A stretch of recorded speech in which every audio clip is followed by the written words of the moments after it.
Alright YouTubers, upon request from some of the people that have saw my videos on my custom Super 73 and maybe even came across some of the videos that I've done on YouTube and of course the pictures that I post on Instagram, I want to go over some of the modifications in a little bit more detail that I've made to my Super 73. I'm going to go over the modification of the Super 73 headlight in order to fit in this aftermarket headlight cover. It's actual a motorcycle cover that I put the Super 73 headlight in because I wanted a grille. I'll go over painting of the battery cover, which is super simple to do. I'll go over the seat, where I got it. It of course is a custom seat. I'll go over a little bit more detail about the bag and how what size you want to order in order to fit it perfectly where it fits, and the use of some zip ties instead of the straps that come with it. The zip ties work a little better towards the middle where the battery cover is. I'll go over the lowering of the bottle cage so it doesn't sit so high on the frame, and also so that you can use one of the screw holes for the aftermarket fender set that you can get from lithiumcycles.com. I'll also go over the wheel lights, especially the back wheel light. There's an addition of a little rubber piece that I added in order for the wheel light battery pack to fit snug against the spokes, because you don't have a lot of spoke to work with, because that's where the battery, that's where the motor hub is in the back wheel. On the front wheel it fits perfectly. Just follow the directions that come with the wheel light set. What else? We'll go over the foot pegs that I bought for the bike that fits in the position where I bought them, and what size you should buy. And it is a little bit of a wait. I think I waited 3 weeks for them to come in, but it was well worth it. I really don't use it as foot pegs, so I'll give you a little bit more information on what I actually use it for. I'll go over removing the old hand grips that came on the Super 73. Super easy. I'm sure people might have been struggling doing it the hard way, not the easy way, especially if you don't want to keep them, and the addition of aftermarket hand grips.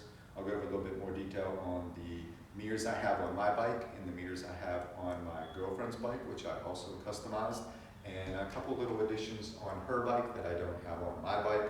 I'll go over that a little bit in more detail. But other than that, most of the modifications I've done, anybody with a little bit of common sense could do. It was more or less either removing the old part and putting the new part on, or just adding the new part on. So with that said, I'll get into the details of the headlight first. Thanks, guys.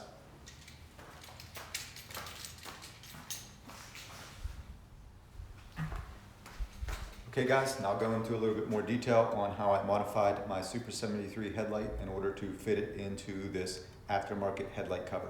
I'll start with just removing the grille off the headlight. I'm not going to remove the whole thing because it's a little bit more of a pain in the butt to undo the screws. So I'll just undo these little screws and take this grille thing out, and then pull the LED light out a little bit. All you need is a Phillips screwdriver, handy Phillips screwdriver right here.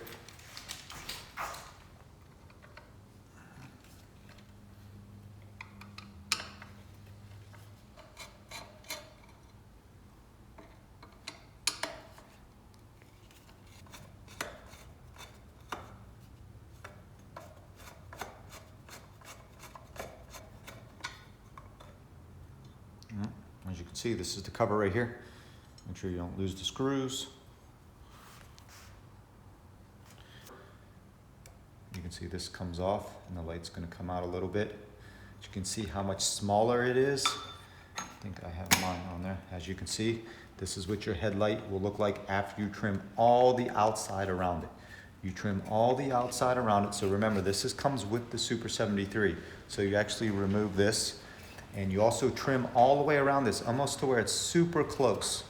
Trim all the way around this, and then I used a steel file that I bought in order to file this down as close as possible to this part right here. So you're getting rid of anything you see all the way around that. You file it down. Doesn't have to be perfect, because of course it's going to be inside this headlight cover.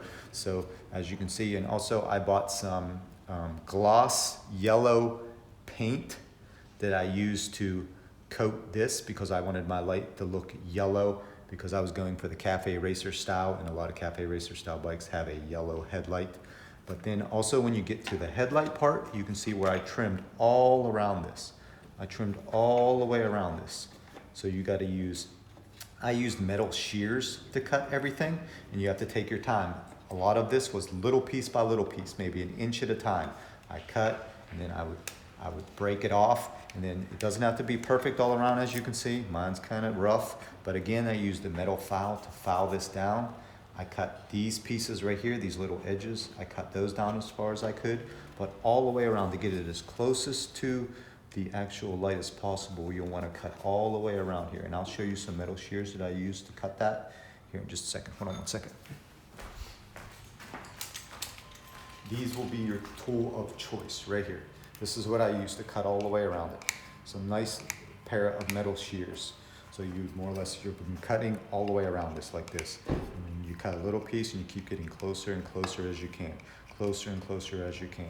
And then it'll be a little rough. And like I said, I used a metal file just to slightly go around it so it wouldn't be so rough and jaggedy, because you want to get it as close as possible. And with the metal shears, you can't always get super close, but you can get pretty close with the actual metal shears. And then I did the same with this. I cut all the way around, little piece by little piece, to go all the way around the light to get it as close to the light as possible. And then you'll see a little opening right here where you can see a little bit of wires from inside the headlight. I grabbed some duct tape and I threw that over there just because I didn't want that to get exposed or anything to the headlight cover. And then one other thing you'll want to do is in here, this hole right here will be a little bit smaller than will allow, so it won't allow this plug to actually go through because the connector's a little bit thicker. So you'll need a drill bit, approximately 1 inch. And prior to installing this cover on there, drill out the hole a little bit in order for the plug to fit in. So you can kind of test it a little by little. If you go smaller and work bigger, just make it big enough for that plug to fit through there and then connect to your battery.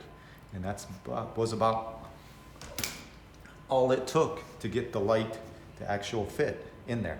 You're just trimming it down, you're trimming this down, you're painting it if you want a light coat of yellow. Don't paint it anything dark, of course, because the light won't shine through, or just leave it as it is. If you want it to be clear, clear is perfectly fine. I was going for the cafe racer style, so I painted mine a little bit of yellow. And then another thing with this grill, as you can see on my girlfriend's bike from other videos, I painted her grill cover gray. This is very easily painted if you want to. This is very easily painted if you want to. Just do all that stuff and prep it prior to installing it on the bike so you don't have to remove it. So if you wanted to paint this a different color, you can. It's very simple. You can leave this black and paint this any color you want if you're looking to make it match something on your bike. Okay? And then once you're installing, once you plug it in, you would of course take this part right here, push it onto the bike as far down as it will go, and it will fit super snug. As you can see, it's a super tight fit because it's all cut down. And then you shove this back in there as far as it will go. And if it's not sticking in one end, if one end seems to be like this, then that means that you need to cut a little bit more of the plastic. It should fit in there nice and snug, like that, snug in there all the way around evenly. It won't go all the way in there, but it'll go in there enough in order for you to put this cover on, which is the most important part, because that's why you're cutting it all around, in order to fit this cover back on there and have it go in there nice and neat and tight. And it'll go on there just like that, and you might have a little bit of loose, but once you tighten the screws down, this will be perfectly fine. So once you put it on there, hold it on there, start tightening your screw down. Don't tighten it all the way on one side because you want it to tighten equally on both sides. So let me go grab that screw because it dropped. And then you drop it, of course, because you're on camera and nothing goes perfectly well when you're trying to video something. Maybe put it in there with your finger first. There you go. That's the idea. Then put the screwdriver in there, find that hole. Start tightening this side down a little bit. Once it's going, go back to the other side, tighten it the rest of the way.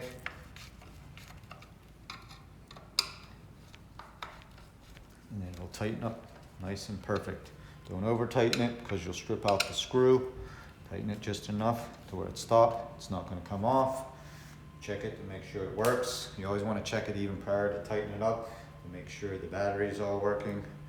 Make sure the light actually works, which it should. There it goes, works perfectly. And then you're done. You got a new headlight cover. It tightens onto the bike in the same position where the old headlight went on. It's just one screw, bolts here, goes down through there, bolts on there perfectly, and it's super sturdy. It doesn't move. You will get no droop with this headlight cover. Plus, it's made out of metal, no plastic. So even if you wreck, there's a good chance that's gonna survive. All right, we'll move on to the next thing. Now I want to talk a little bit about painting of the battery cover and how you can go about doing that as simple as possible. It's a great little mod you can do and definitely set your Super 73 apart from some of the rest you may come across. So the first thing you'll want to do is remove the stickers from your original Super 73 battery cover. The stickers will usually be on the side here. You'll have one up top and you'll have one on the other side. The best way to remove those stickers is with a simple hair dryer or a heat gun if you have that. Most people have a hair dryer. Go get your hair dryer, plug it in, put it on heat, put it on hot or high, whatever it is, and put a little heat to those stickers. Heat them up for approximately 30 to 60 seconds and then start peeling from one end. Once the glue softens up from the heat, the stickers will peel right off. Do the same for the side and for the other side, and 2, 3, 4 minutes later, you'll have the stickers completely off of your Super 73 battery cover. Next thing you want to do is, if there's any type of glue left, you might want to use some Goo Gone, it's called, to clean up the battery cover in order to get it ready for paint. And that looks like this right here. You can get this at any hardware store or automotive store. It's great for removing glue from any type of sticker or decal you may have on your bike or car or anything for that matter. So once you get that, you can, anywhere you have glue, you can spray a little bit on there, let it sit for approximately a minute, and then go ahead and wash it off with a damp cloth. Once you got that all cleaned off and you don't see any remnants of glue or anything on your battery cover, go ahead and dry it with a dry towel to make sure the entire battery cover is completely dry. So now that you just got a clear black battery, all the stickers are removed, the glue's removed, you cleaned it, you dried it, now it's time to remove the top of the battery cover, the part that you'll paint from the bottom of the battery cover, which is this black part that you see up in the light blue battery. You'll remove that and you won't paint that at all. There's no reason to paint it. It's too hard to mask off. There's too much stuff associated with it. Don't even try it. Trust me, you don't need to paint that part. Paint the top. That's the most of the battery. That's what everybody sees. Nobody even sees the black part. It's where your buttons are, so there's no need to paint it. So what you'll do is that you'll turn your battery over. There are 8 screws that you'll want to remove.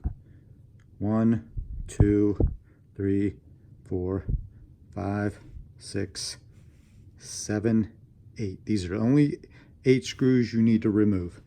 You get your smallest Phillips screwdriver and you loosen those up and take them out. Don't lose them. Put them somewhere where you won't lose them. Those are very important to have. You don't want to lose any of those. So once you remove those, we'll move over to this one. I've already removed all 8 screws. You can see that the battery compartment, this part, black part right here, the bottom part of the battery will lift right off. And you'll see these are what all the batteries look like. This is what's inside your Super 73 battery compartment.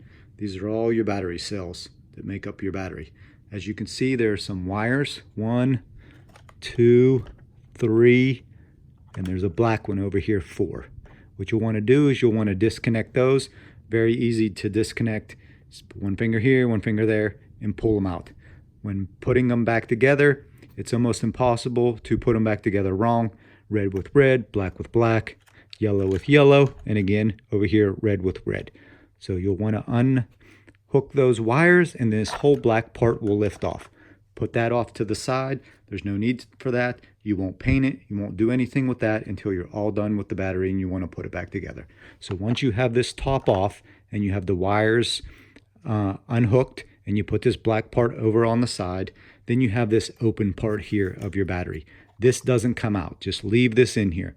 Even though you're going to paint the outside, what you want to do is grab some painter's tape and add painter's tape all to this part here, covering this all up. You don't want no paint to find its way inside here on any of your wires. Take your wires that are connected to here and tuck them down in the sides. Tuck this black one down in the side. Tuck these two down in the side, and then tape over top of this whole part here. You should have no openings. Doesn't have to be perfectly pretty. Just tape over top of all of this so this isn't shown when you're painting. You don't want any of your paint to get down into your batteries or onto your wires. So after that, you'll more or less be ready to prep it for paint. So we'll move back over to my gray one. And what I did is I painted mine in my garage.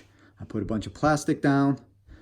Sat it right down like this. Of course, it didn't have the emblem on it. Of course, it's all black, and the first thing you'll want to do is you'll want to rough up the black plastic with some sandpaper. You want to add some grit to the actual plastic, the black plastic, so that the paint has something to stick to. So you sand it all down, not smooth. You want it to be rough sandpaper. You want it to be a little bit rough. It'll look totally grungy and dirty and all that kind of stuff. Once you've sanded all the parts down, all the sides, the top and everything down, then you'll want to clean off the dust particles, because of course you've sanded some little bit of portions of the plastic off, so it'll be all dirty and brushy. So you grab a wet rag, you wipe it all down. Once it's all wiped down and all the little particles are off of it, then you'll want to grab a towel, of course, to dry it off. You want to dry it all off, make sure it's all dry, make sure everything's off of it. There's no sand, dust, dirt, anything like that is on your battery. And then once it's all dry, it's ready to paint. And what you'll want to grab next is the first thing you want to hit it with is some adhesive promoter, which is this adhesive promoter. Rust-Oleum. I use Rust-Oleum for everything. So you'll want a can of this adhesion promoter. And what you want to do is you want to put 3 light coats of adhesion promoter onto the battery. You spray it once, all over where you're going to paint. Stop, wait a minute, spray another light coat, wait a minute, spray another light coat. It'll be clear. It's just making the black part a little sticky so that your paint has something better to stick to. Trust me, do that. It'll make your paint job turn out fine. Next thing is your paint. For my gray tank, I used Rust-Oleum Ultra Cover Paint and Primer, also bonds to plastic. I used this. I used a whole can of this. It's approximately 10 bucks at the most. A whole can of this to do the battery, because I think I put about 7 coats on it.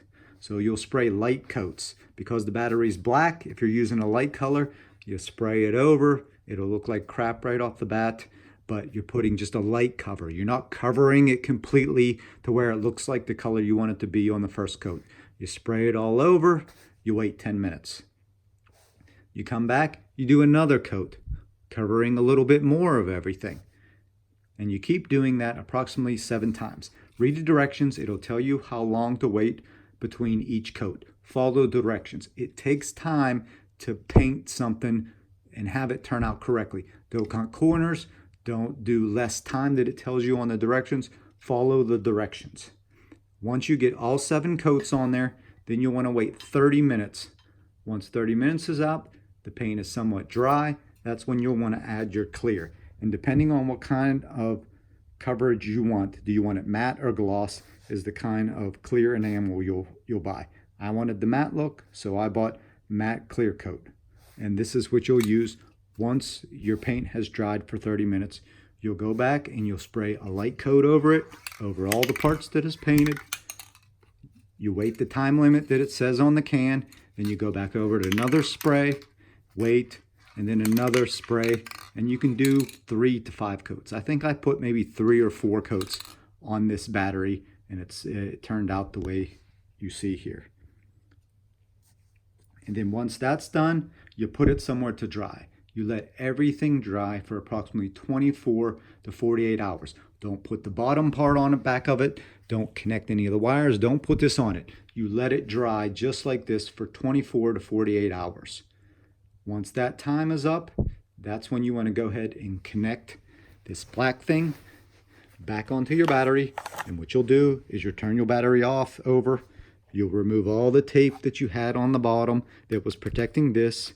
You'll come back, you'll grab this, you'll connect the wires first, connect all the wires, put it back on there, tuck them in there nice and neat. You'll put your battery back together. It's a little bit more difficult for me to do since I'm holding the camera here, but you'll put your battery back together. It'll sit down there nice and even the way it was before you took it off. You'll grab your screws, you'll put your screws in each one of the holes, you'll tighten it down, and then you'll be good to go. Once it's all tightened, make sure you go around the edge to make sure that's all nice and fitted correctly. It should look like originally. And then what you can do is then you can do any other type of custom work you want to do. Do you want to add decals? Do you want to add a badging? These are just BMW hubcap metal platelets that you would buy for a BMW car. I got them off of Amazon, and they're just sticky on the other side. So I stuck one to each side. This is just a Montana emblem that I found on Amazon because my girlfriend's really into Montana. She loves that state. She's visited many times. So we went with the Montana theme on her battery. But anything you can put on there, as long as you go on Amazon and you type in whatever you want, emblem, you can find an emblem. If you want POW emblem, I would make sure that the diameter of the emblem is no bigger than maybe 2 to 2.5 inches. There's a lot of emblems out there that are 3 inches, and it'll be too big for the battery cover. It just looks weird. It looks awkward. It ends up coming way up to the top. You want to have a little bit of space at the bottom, a little bit of space at the top, or it'll just look a little bit, it just looks weird. It's just too big for the battery. Even this one is a little bit too big for the battery, but it's the smallest size that I could find. So if you're going with a circular emblem or something like this, you want to keep the diameter approximately 2 inches, and it'll look just perfectly. But if you don't want to go with an emblem, you can buy stickers. You can do other types of paint features if you want to add a stripe. I'm pretty sure Super73 had some decal sets out there on their website. They don't have them anymore, but they used to have them.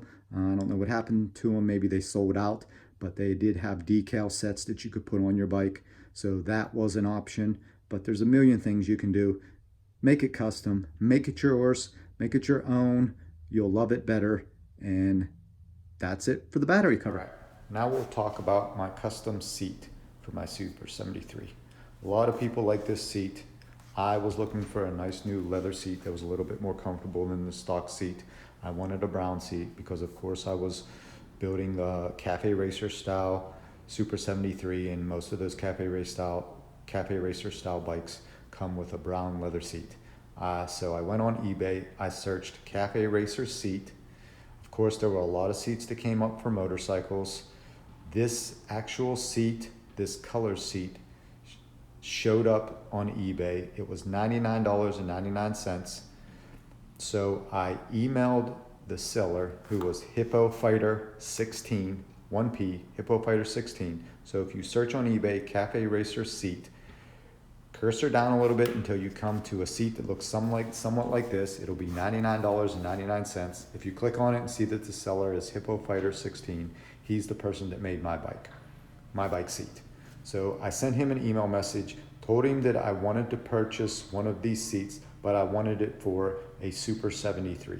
He had me take my old seat off, take a picture of the underneath of that seat, and also take a picture of the frame. So he wanted to see how the seat connected to the frame, which currently the seats connect to the frame by 3 bolts. There's 2 bolts up here and there's 1 bolt right here. So I took a picture of that, I sent it to him. He had measurements, he did measurements so that when he created this custom seat, he could do the same bolt pattern on the underneath of this seat.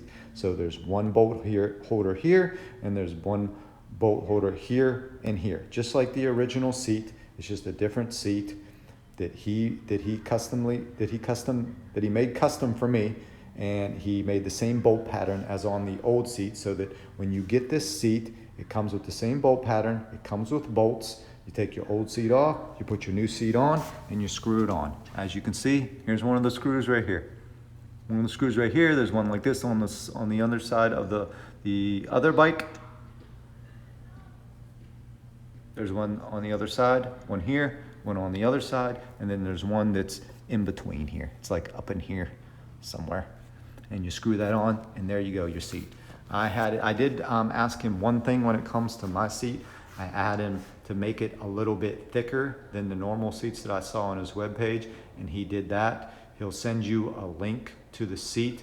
My Super 73 seat that he made for me ended up being $130. He ships pretty quick. You can pay $25 extra to get it made priority, which I did. So altogether I paid about $155, and I got the seat back in a week. The seat's been amazing. As you can see, this is a brown one that I got for mine. And then I'll show you real quick the black one that I got for my girlfriend's bike. This is it, and it was more or less the same deal as my seat. He already had all the specs from when I sent him the specs before, so you didn't have to take any pictures or send him anything. I told him I wanted the black leather for this bike, and I wanted it diamond stitched. So he got me a diamond stitch custom seat. It was the same price, $130. Again, I paid the $25 extra to make it a priority, so altogether $155, and it came in approximately 7 to 10 days. You'll get it depending on where you live. He works out of Texas, so if you're closer to that, you'll probably even get it a little bit quicker. So that's the seat. Now I'll talk to you a little bit on how I moved the actual bottle cage down a little bit and more or less used only one of the screw holes on the mount for the bottle cage and a zip tie in order to free up one of the screws for the fender or the mud guard that comes with the fender set. So this bottle was from Amazon. It's a swell bottle. They come in many different colors. I went with the dark brown, of course, to go with the Cafe Race Tails. So here we go. Here's your cage. Normally you would screw it on here using this screw, and there's another screw right here in order to hold it on there nice and tight. I moved it down to use the top of the bottle mount with the bottom screw. So there's a screw here, and then I used zip ties on each side. So I took a zip tie through here, and I took it through the bar, and then on the other side I used another zip tie. So on the bottom it's held on by 2 zip ties, and on the top it's just 1 screw, which frees this mount per screw in order to screw in this fender mud guard that comes with the fender set. It's screwed on through here, and then it's also screwed on through the bottom, which you don't honestly need, but I got a longer screw, so I screwed it all the way through and then bolted on using the bolt that comes with it through here. So you can see actually, and that allowed me to move the bottle cage down a little bit so it wasn't so high on the frame. I like it down low. Now we'll talk a little bit about the frame post bag that I bought. The main reason for buying this bag is I wanted a place to store maybe my wallet or my keys, or the major reason that I got the large size, which this is, there's a large, there's a medium, and there's a small. I got the large size because it fits perfectly. It covers up a lot of this open space in the bike, but it also zips down here, and this is where I put the charger. I put the charger for the bike in here, and in the future, possibly if I get another battery, I'll be able to store the battery in here, and it keeps it out of the weather and all that type of stuff. The bag was bought on Amazon. It's Black Barn. It's water resistant. It comes with straps here. You can strap it here, here. All these are openings to put straps depending on where you want to strap it. It has straps down at the bottom so that you can strap it there, which you don't need to. One of the things I did is because the battery case is on here and you can't really slip anything underneath here, so you can't use these straps that come with it for here to go through the bar because you can't feed it through there. I strapped it twice here on the end, here and here, so that's 2 here. And then I used a zip tie way back here to strap it on here. And then I used another strap that it came with to strap it on the front. And then I added another thick zip tie right here. You can force the zip tie underneath certain sections of the battery. If you force it through, on my girlfriend's, I did 2, and on this one, I only did 1. So if you force the zip tie through and bring it around, and underneath one of these strap holes right here, you can use a zip tie instead of one of these. Zip ties just as sturdy as this. and it'll be on perfectly secure. So you're securing it here, 1, 2, 3, 4, and 5. You're securing it in 5 places, so it won't go anywhere. Plus, the heavier it gets, it tends to hang, so it won't move around. It doesn't really move around now because it's actually secured to the 2-bar frame, which is actually better than even having 1 bar. So with that, this is where you can store things. It has a bunch of pockets. It has a pocket here, there's pockets on the other end, there's pockets down below. You can put a water bladder in here if you want. It also has an area where if you unscrew the bottom, it'll actually come down a little bit further. Let me show you that. That's this part here. If you do this all the way around, it actually will fold down, but I don't do that because it tends to then start to hit the fender or the wheel. Plus, I don't really need it to come down that much further. I'm usually just putting my wallet or keys, or like I said, the battery charger in there. So I just keep it like this the whole time. So with that, that's your frame post bag. Back here, I have the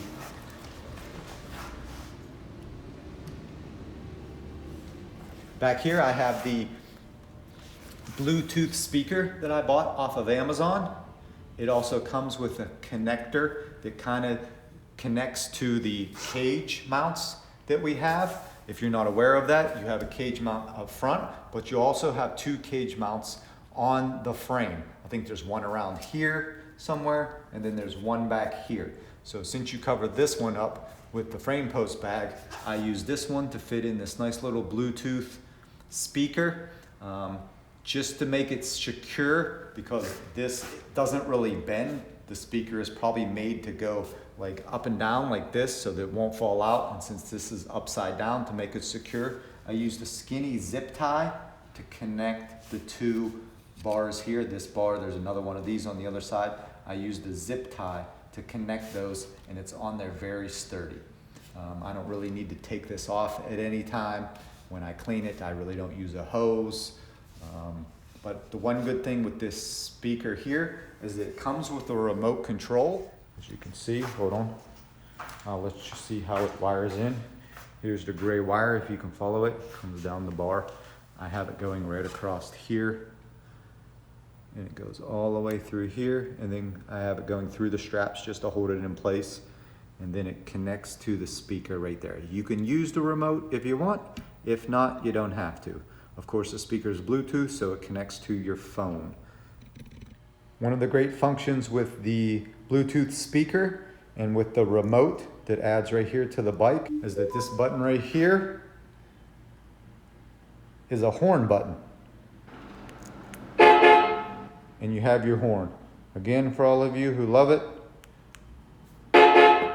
that's the sound. All right, now we'll talk about the handlebar grips and the mirrors that I've got for my Super 73.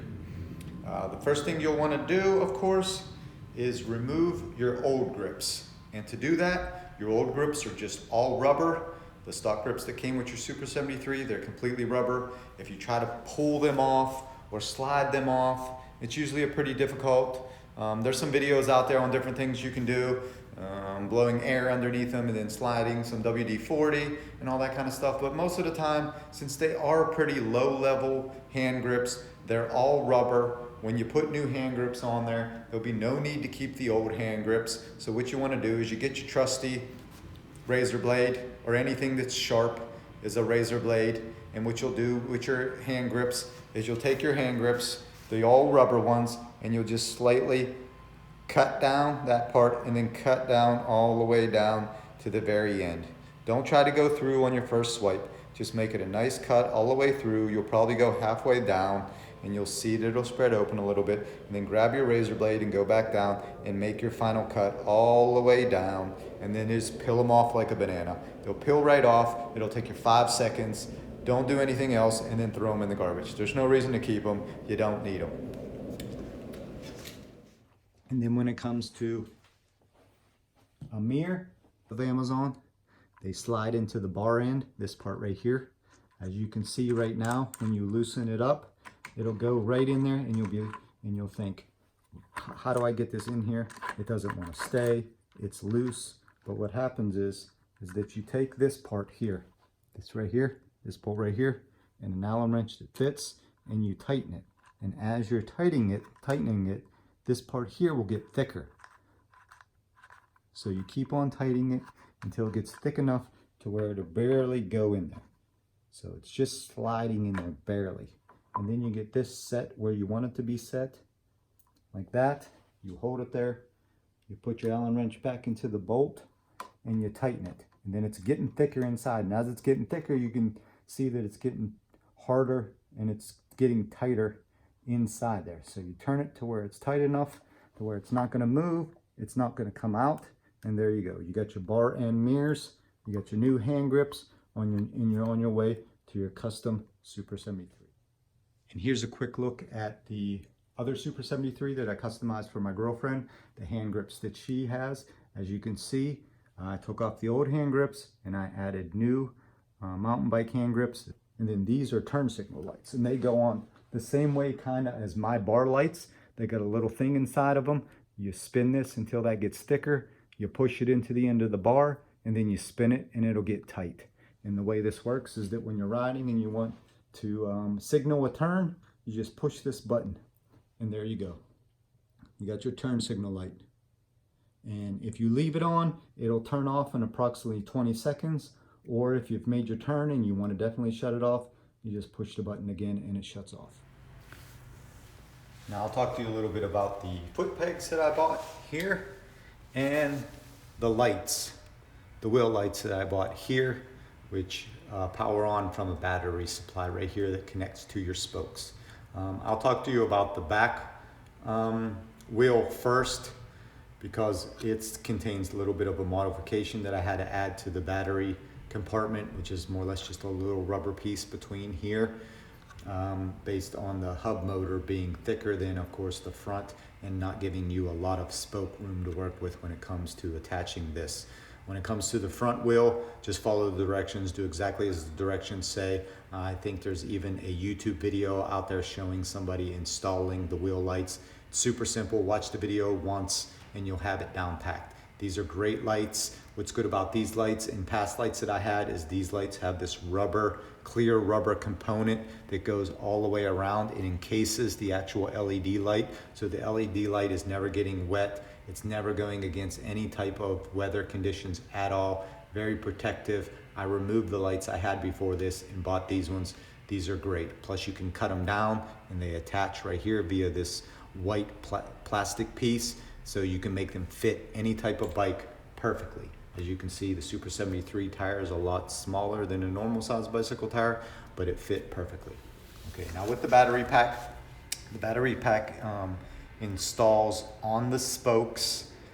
This piece, you screw out your screws a little bit, and then this piece loosens up, and you kind of put the battery in there, and then you put this piece on, and normally you would just screw in the screws and you would be good to go. It'd be tight onto the spokes. But because we don't have a lot of spoke room to work here because of the battery pack, is that you have to add a little bit of piece of rubber in between this piece and this piece, so that when you tighten it, it tightens on really tight. Because if you don't add that rubber piece, then this piece will tighten to this piece and it'll still be loose, because it doesn't allow it to tighten enough onto the spokes in order for it not to move.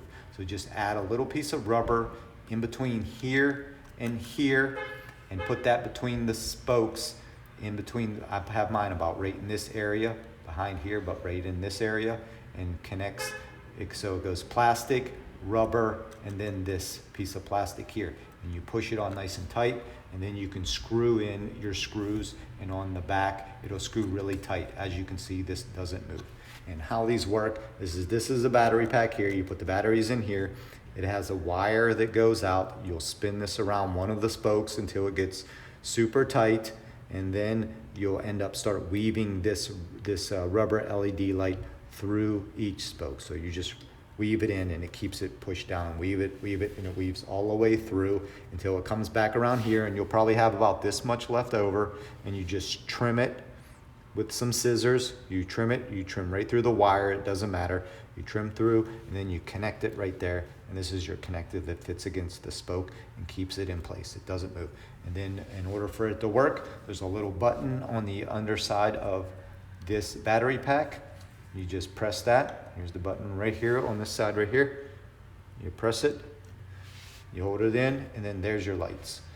As you can see, they light all around. They have all different colors. They have white, blue, red. I chose red for the back because I wanted it to be almost like a brake light, and then I got white for the front. So I have white on the front and red on the back.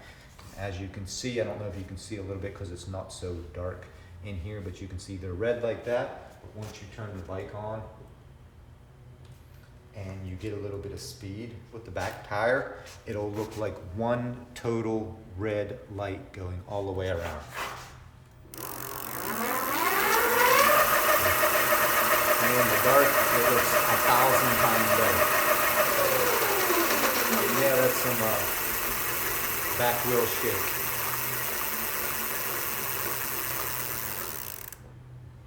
And that's your wheel lights.